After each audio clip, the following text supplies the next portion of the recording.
Hi, and welcome back to another episode of Man vs. Machine.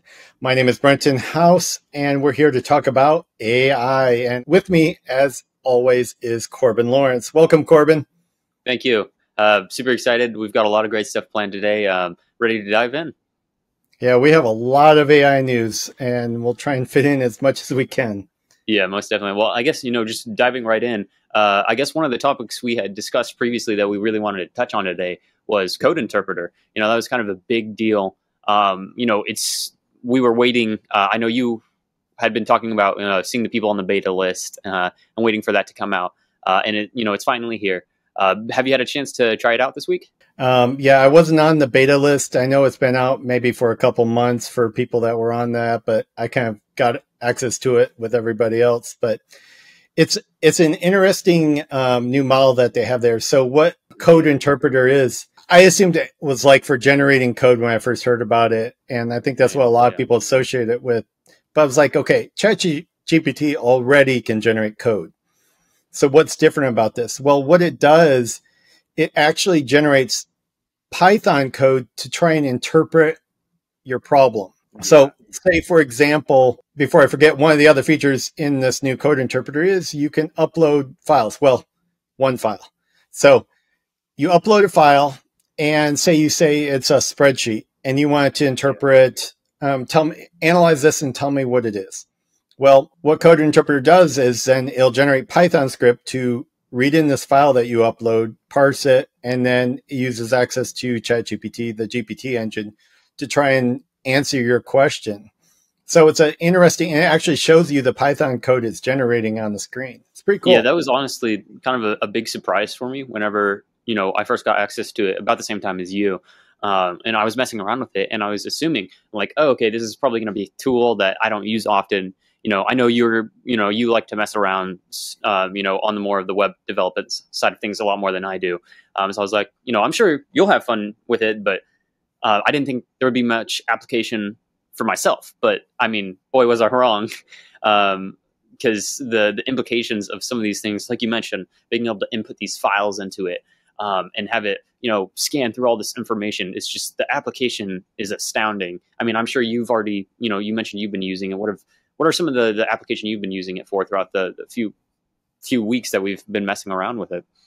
So I've tried a couple different things. I try and upload some general data, having it analyze data. So you can upload spreadsheets, a CSV file, a PDF, images, other things like that. It can also generate images. Now, I think it's kind of a limited form. And it's not like Midjourney where I think it can generate any kind of image, but it can generate some charts and graphs. Now, I know that I'm talking to you that there's a lot of marketing implications and pluses for using code interpreter in this industry. What are some of the things that you found advantages for marketing teams? I hate to say it, like this is only useful for marketers and stuff, because it's really not. You can use it in a lot of different industries, but for marketers, the amount of application there is just huge, because we all get charts and graphs and data sets that we have to analyze, and pretty much it works as a really good replacement if you don't have a good data analyst on your team or anything like this. Code interpreter does a great job of doing that, just feeding it some information. Like, for example, if you go through and you're looking at all the feedback you've been getting on, comments from Instagram posts and everything, and you could just feed it all of these and like have it say, summarize. You could either, give it in the form of PDF or like a spreadsheet and say, hey, look at all these comments and what are the hottest topics about this post? Like, what are people liking most? What are people disliking most? And you could say, hey, give me a few ideas how I could, optimize my next post, to have the highest amount of interaction, and not only interaction, but good interaction with the post. And that's just one small example. There's so many different applications. I know we were, chatting a little bit earlier, and you had some ideas as well. It's just amazing everything you could use this for. It's just the possibilities are really endless. So even if you're doing this task yourself, even if you don't have a data analyst and you're used to kind of going through the analytics for your website, say you take in like what your popular posts were for your blog or other things, or generating reports and different things like that, even though you might be capable of doing that already. You're going to be able to do this so much faster. It's going to be a huge time saver. But not only that, but it can analyze and give recommendations based on that too. So it can basically tell you, based on this, I recommend doing this or that. Now, as always, you probably need to check this with reality to make sure it's actually something that you would want to do. But that's why I think one of the most important things with ChatGPT and some of the other generative AI things is you can't really get rid of your subject matter expert yet. You always still need to have someone that actually knows the topic you're talking about, or otherwise you're not going to know if ChatGPT or any of the other models are actually giving you wrong information. Yeah, that's something that's very important. And, not when it just comes kind of like you said, not only with a code interpreter, but really when you're using any AI, whether it be the chatbot or other models out there. Yeah, just having a loose knowledge or just at least double checking the information that it's giving you, that really helps. People are worrying about, they're putting restrictions on AI because of the spread of false information and everything, but it's really up to the user to, discern whether or not the information that they're generating through their prompt is correct. It kind of falls to us and our responsibility. At least that's my take on it. Yeah. And yes, obviously I don't want it, to ask, what year was the Declaration of Independence signed, and it tell me like, 1920. That sort of thing. Yes, obviously, I would hope for OpenAI, whether if I'm using ChatGPT, to have correct. But for most of it, it's up to us to kind of double check that information. But really, as a marketer, the potential uses, as we were kind of saying, for code interpreter itself, are just massive. You can really take any data set that you get, whether it's about growth or audience or anything, and upload it as a document, and it can just quickly just get, analyze it, give you tips on it. And it's really accurate as well. I've been messing around with it a lot these last couple weeks, and I've been double checking it versus the documents that I fed it, and I haven't really found any discrepancies or false information or anything throughout it. So with that, I was surprised.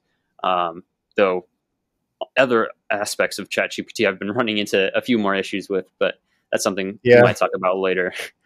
Well, that kind of goes right along with some of the other features and problems that we've kind of seen with this code interpreter. One of the things that it can do is actually create video.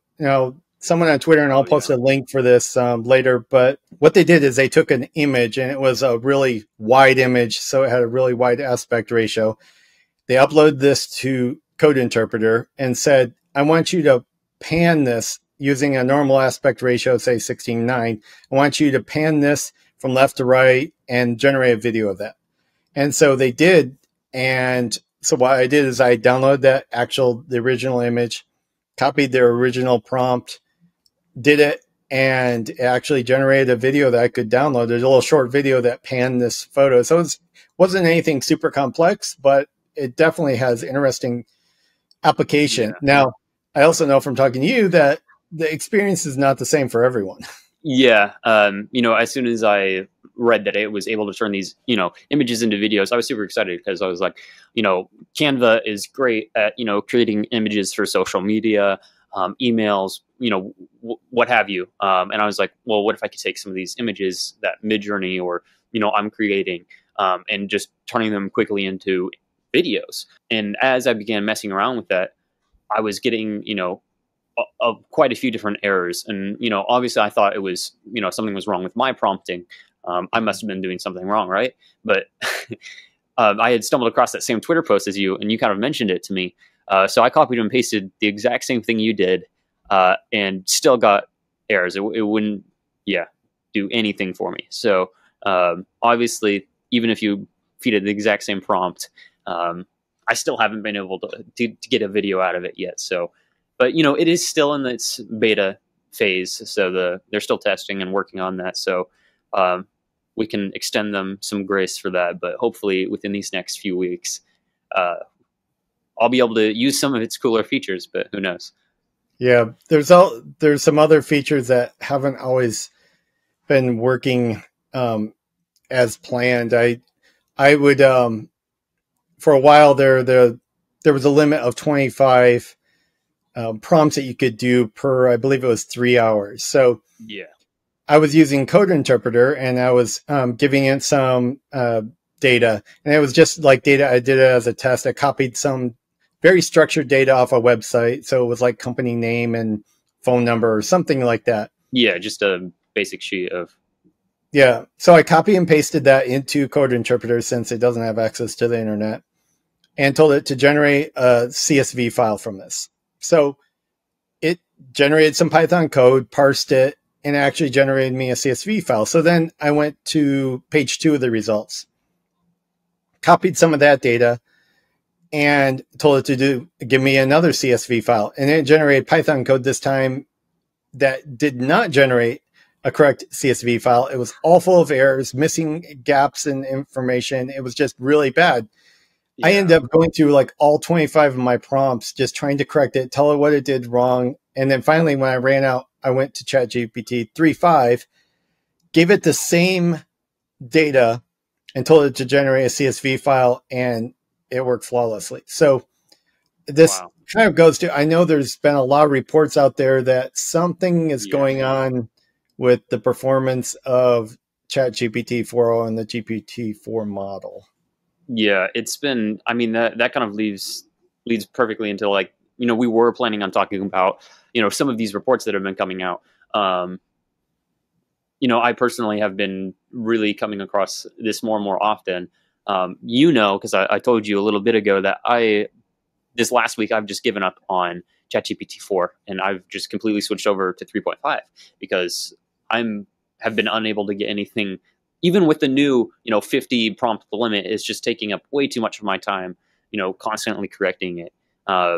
It's just been insane, the amount. I feel like I don't know what's the cause of it. I don't know if OpenAI even knows, but I feel like something's definitely there. Yeah, based on what I've seen on Twitter and other places, like I think there's some people from OpenAI that are like, "Hey, we're listening to you. We're concerned. We're going to take a look at it."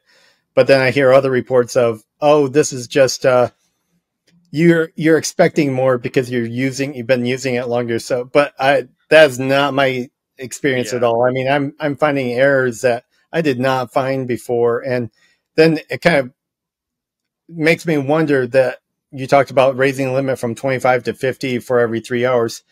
How much of that decision was based on the fact that they're having problems and people are using up their I prompts and know trying to just it correct? really does make you wonder, if that was kind of a way to. But into one thing I was considering, I don't know, obviously OpenAI hasn't released a statement on it or anything, but I was thinking, there have been increasing reports of people attempting, jailbreaking and different things with ChatGPT. And so I'm wondering if, in retaliation to this, they're putting in a little bit stiffer guidelines and making it a little bit harder for that to happen. I wonder if that's maybe affecting some of this, almost a downgrade in performance. But I don't know. That's just speculative at this point. Yeah, I've heard those reports too, and I've seen people doing tests. There's a lot more, if you call them safety features, that they're putting in to try and Yep. correct the information coming out of Chat GPT, which it's a whole another topic into itself. Is like who defines what the truth is for everything, because we get more humans in there trying to correct and change the information coming out of GPT. We end up with a whole nother beast of potential problems, potential misinformation, and other things, because we have a whole bunch of different people going in there and changing information. But we also might have performance issues like this too, because it's trying to process things after the model, which I think is introducing problems. I'm really just hoping they can get it sorted out quickly, but I don't even know if it's something that's going to get fixed anytime soon. But I mean, I know I had mentioned, like, just some of the errors we had been getting, or when people try to use the argument, oh, as you're using it, you're just starting to realize, the errors a little bit more often. But like, I had just asked it. I think I had showed you a picture or something of this. Just asking it for like a basic, I think it was like a story or something, and it ended up just giving me a full-on graph with a math equation and everything. So when people try to use the argument like, oh, you're just noticing some inconsistencies within the model itself, I'm like, there's not a chance that that's happening here. Yeah. And then you flip over, kind of like you said, feed it to 3.5, and that's why I switched over, because I've been getting, a lot more accurate information when using 3.5. Luckily, there's also another solution to the performance problems with ChatGPT 4 is that Claude 2 Stop is out using it. this week. No, yeah. I mean, that was, when they announced Claude 2, that was exciting, especially when, some of the capabilities that it comes with. It's got the ability to read up to 2 files, which is, obviously a little bit more than code interpreter is able to. They have a lot, but I don't know if you would like to explain kind of to our audience, what Claude 2 is. Yeah, Claude 2 is a competitor, if you will, to ChatGPT. It's by a company called Anthropic, which is one of the leading AI companies out there. I think they only have like 160 employees or something, but they released Claude 2. And if I remember right, they say that the scoring for Claude 1 on I can't remember one of the tests. 72, 73, Yeah. something like that. And so it went up by several percentage points of the scoring of how it could do on the test. And I guess that was one of the ways that they're measuring how well Claude 2 does versus Claude 1. I guess, but yeah. then there's a couple of nice things about Claude 2. One is free.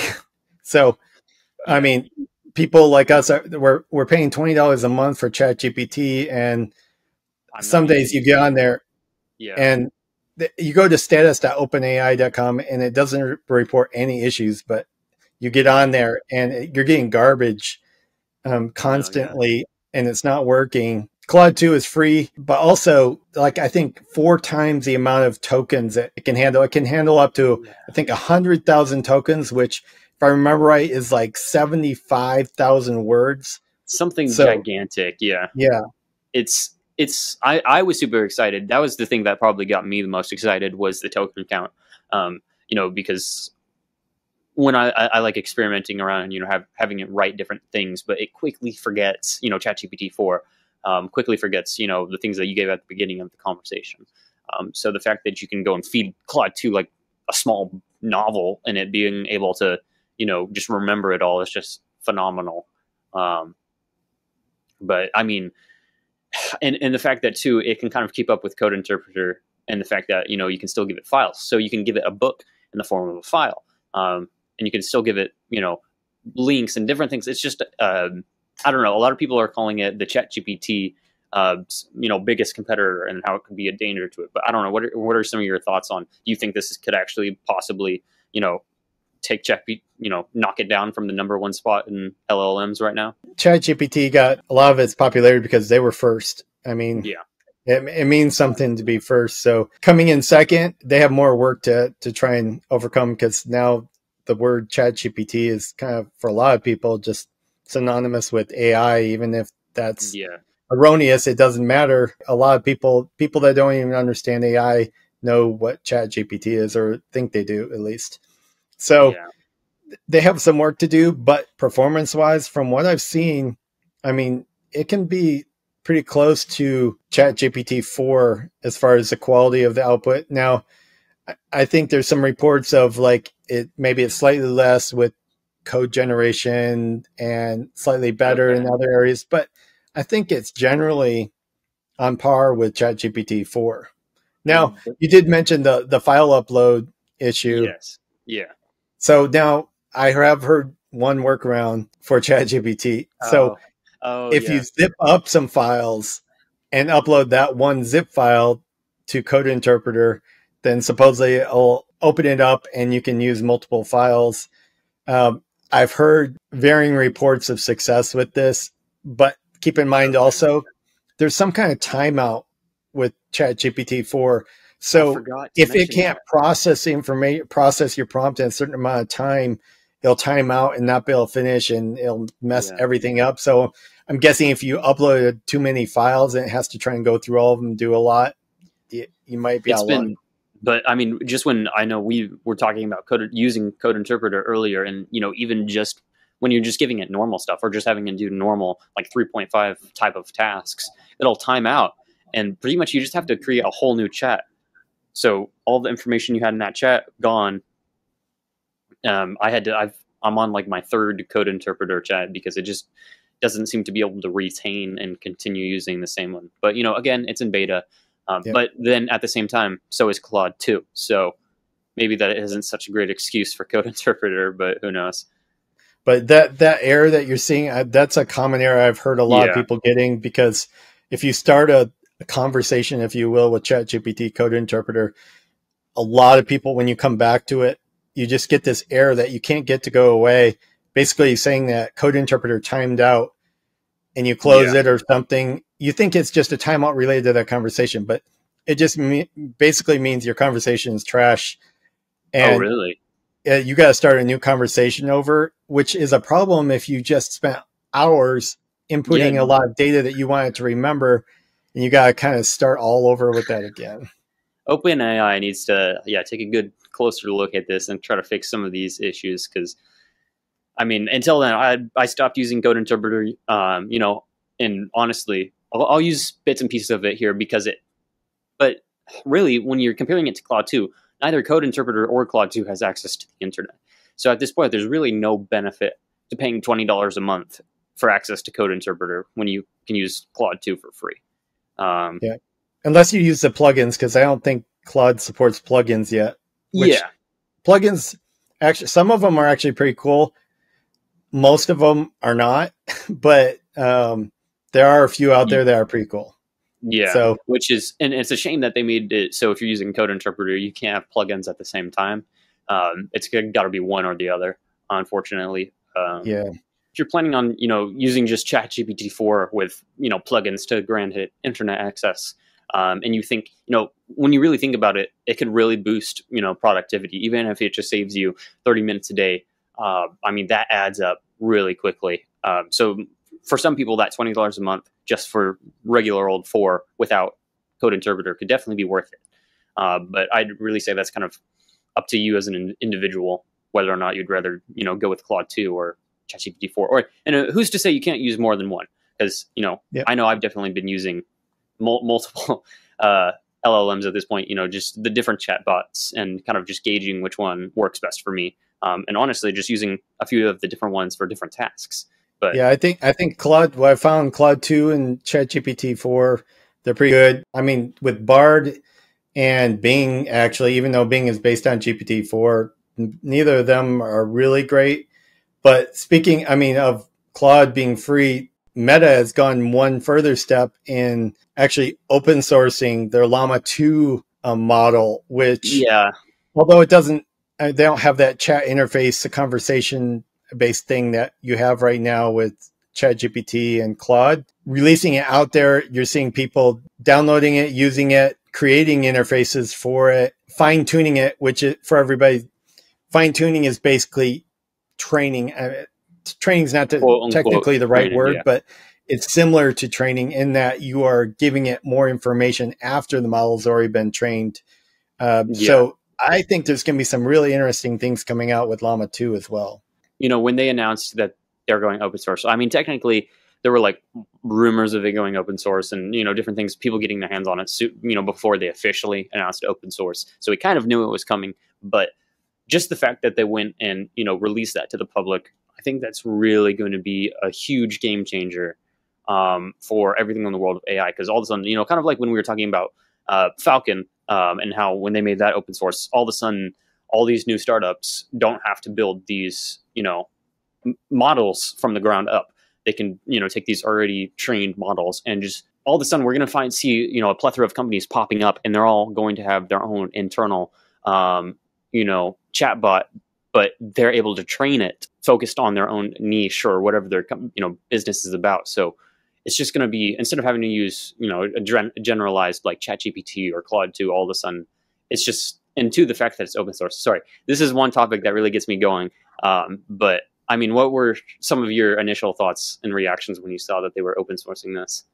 I thought it was pretty cool, especially since from the reports I've seen, I think it went to the top of the Hugging Face LLM Oh, I mean, charts, I wouldn't doubt which it. Yeah. it beat the Falcon one. So I've downloaded it and I'm starting to do some of the conversions, converting it to the Hugging Face format, and going through Yeah. some of the scripts to fine tune it, just to experiment with it and see what it can do. But I think it's definitely the hopefully the future, because there's a lot you'll hear a lot as we've talked about the safety concerns. Well, Yeah. Meta's answer to the safety concerns is we're going to make this safe by open sourcing it so everyone has access to it so you can take a look.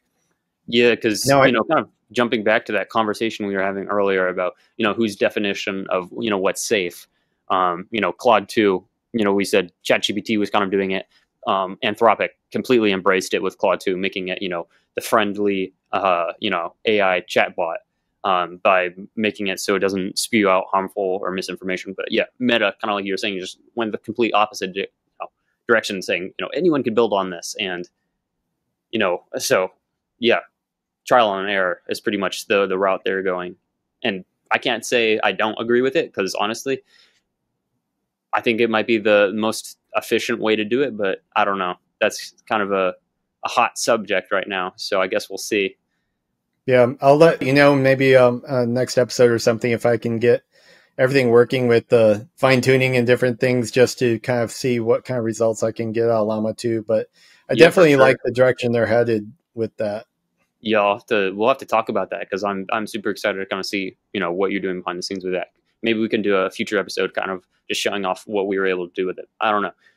Yeah. But I guess, moving on to kind of the speed run portion of the show, there's been a lot of news that's been going on, and we don't have enough time to talk about everything in great depth, unfortunately. But I did know that you had some subjects that you wanted to just speed through, just so everyone can kind of get a brief overview of what's been happening. On the speed run I had as the first run is the Meta giving away their AI tech to kind of beat ChatGPT. So we Okay. talked about that a little bit, but I Yeah. definitely want to follow up on that on a future episode as well. Some of the other news that's out there, ChatGPT for Android's now available. Also, Bing Chat is coming to Google Chrome and Safari, because right Yeah. now I think it's limited to Microsoft Edge browser that you have to be Currently, I using if you believe. want to be able to use Bing Chat. Yeah. So now that it's Google Chrome and Safari, I'm interested to kind of see how they decided, to move forward with that. But no, now that it's here, that's going to be. I'll definitely probably be trying out Bing a little bit more in the future. But I don't know about you. Yep. I definitely want to try it out. My browser is typically Chrome or some of the other browsers like that. But Yeah. continuing also, I know you've probably seen in the headlines about the actor strike about AI, but so apparently Yeah. as the actors are striking for AI protection, Netflix has announced a new job position. And this Yep. job position is for a $900,000 AI job. So it's interesting to see where that's going to go. That got a lot of negative feedback, I guess, from them. Netflix is like, since we're on the subject of AI taking your jobs, here's this new AI position we're opening up. No, but Yeah, I really, and I know the Disney CEO actually just released a statement. I think it was yesterday. Kind of in regards to the actors in this strike. Kind of just saying, you know, with COVID and everything, the industry has already been not doing well and has been trying to recover. So all of a sudden, actors going on strike for the last 2 months is just making everything worse. And we all know, and the entertainment industry is huge.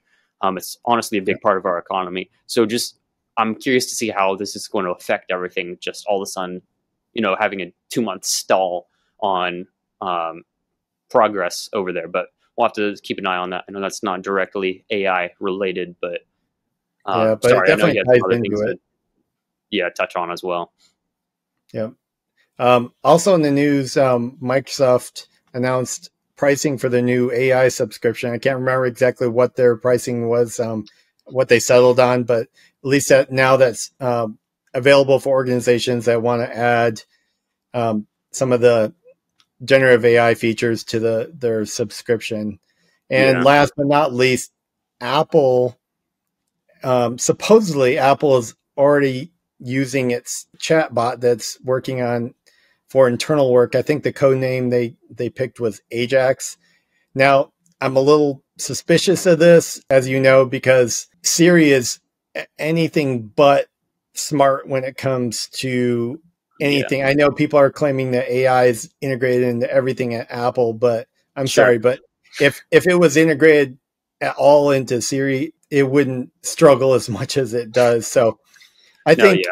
until they start putting it into something like Siri, now I think if they do, I've always said that the company that can integrate hardware, like a mobile hardware and AI together with integrating with voice and possibly video, that's going to be a game changer. And Apple already owns the hardware and the Yeah. software, the OS on their devices. So there is a chance that if they get their act together, they can try and leapfrog some of the advances made by some of these other companies. I would be thrilled to see them, go that route, especially because we haven't really. It's been underwhelming the last few months. The lack of AI products we've been getting from them. But if they went that route, I would be, or at least just at least integrating some AI features into Siri. I'd even be satisfied with that. But we'll see. I guess where they go Yeah, with hopefully in not the AI the world. the whole Vision Pro thing. I don't know. I'm just not a fan of the huge expensive VR unit. Yeah, Yeah, I mean, I'm sure eventually I'll have some purpose in gaming and things like that when the price comes down, but nobody wants to walk around with a headset on their head in real life. So I I'm know. sorry, Apple, but you should have spent your money on AI. But that's just my opinion. Yeah. No, and I don't think you're the only one voicing that opinion right now, but we'll see how big of a Yeah. flop it is in the future. I guess only time will tell. But well, thank you again for having me on the show. It's been Oh, a yeah. pleasure I know there's a lot more AI news than we were able to cover. We'll try and put some links in the show notes so people for can sure. follow some of the information and topics that we weren't able to go talk about, or maybe we weren't able to go into a lot of details on for Yeah, them. And then hopefully we can do another episode soon where we can catch everyone up on the AI news. yeah, most definitely. All right. All right. Well, thank you Thank you very everyone much. for watching. Subscribe to the channel to stay up to date on AI and how it's affecting your business. Yeah. Thank you.